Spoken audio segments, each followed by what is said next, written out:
Bonjour et bienvenue dans cette nouvelle vidéo dans laquelle nous allons voir comment trier le tableau à l'écran sur cette colonne A qui s'appelle genre et plus important de la manière dont on va le faire en fait c'est en ne connaissant pas le nom de ce tableau, de cette table qui ici s'appelle table 1 que l'on peut voir en haut ici à gauche. Et donc sans connaître ce nom là mais en connaissant que l'intitulé, on va vouloir trier par ordre alphabétique cette colonne genre. Alors pour ce faire, quand on se place sur Visual Basic, on va avoir utilisé finalement trois variables. La première qui s'appelle onglet as worksheet pour définir la feuille de calcul dans laquelle notre tableau se trouve. La deuxième tbl comme table ou tableau comme list object, donc un objet de liste qui représente notre tableau. Et ensuite la variable non critère comme une chaîne de caractères as string. Donc on identifie d'abord notre onglet, set onglet égale worksheets et entre parenthèses 4 puisqu'on l'identifie par sa position. C'est notre quatrième feuille de calcul sur notre fichier. Ensuite on identifie la table et donc on fait set table tbl égale onglet, la variable, point list objects et entre parenthèses 1 puisque nous souhaitons identifier le premier tableau de cet onglet puisqu'il pourrait y en avoir plusieurs. Et ensuite, on va identifier donc le critère sur lequel nous voulons appliquer le tri.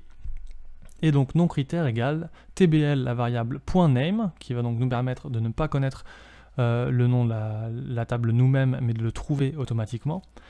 On va utiliser le et commercial, et entre parenthèses et entre crochets, on va mettre genre, qui est donc le nom, donc l'intitulé de notre colonne sur laquelle nous souhaitons appliquer le tri. Et ensuite, on va appliquer le tri avec un bloc avec with tbl la variable .sort et en tabulation .sortfields.clear, ce qui nous permet d'effacer ou d'enlever finalement tous les tris ultérieurs qu'on avait potentiellement.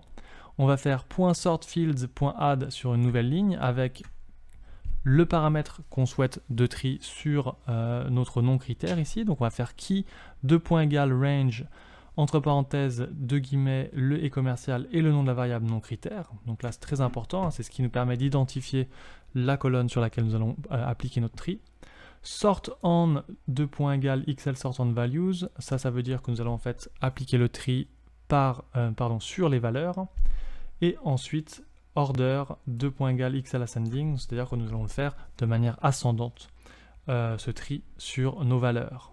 Ensuite, on repasse à la ligne .header égale xls pour bien indiquer que nous avons des intitulés de colonnes, donc il ne faut pas bien entendu trier cela. Et ensuite à la ligne .apply pour simplement appliquer notre tri sur notre tableau. Et donc, je vais lancer la macro dès à présent et on va retourner sur l'onglet pour bien constater effectivement que le tri a bien été effectué sur notre tableau. Merci d'avoir regardé cette vidéo, j'espère que cela vous sera utile. Si vous souhaitez retrouver l'ensemble des fichiers et les télécharger, n'hésitez pas sur ma page Patreon, le lien est dans la description. Vous pouvez aussi m'aider et me soutenir en vous abonnant ou d'ailleurs en regardant une autre vidéo. Vous pouvez aller sur ma page auteur sur Amazon et bien entendu commenter ou partager cette vidéo. Bonne journée à tous!